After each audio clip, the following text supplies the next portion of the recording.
Информационное агентство БНК. 28 марта будут проходить выборы мэра Сыктывкара. Кого из кандидатов вы можете назвать? Я не знаю. Даже не думала об этом. 28 марта будет уже.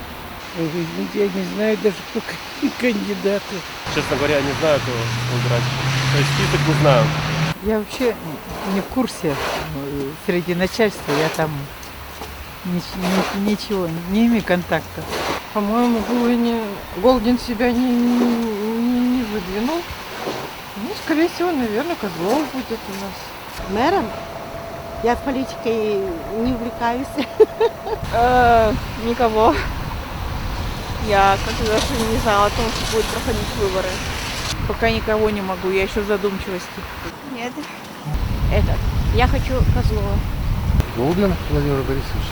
Если я не ошибаюсь, Михаил Борисович Голдин и Валерий Владимирович Козлов. Ну, пусть будет Козлов. Конечно, Валера Козлов, Александр Калинин и Голдин. Имя, отчество не знаю. Я не житель Сыктывкара. Я живу в городе Орле. Я просто приехала сюда к знакомым. Поэтому, извините, я не знаю никого.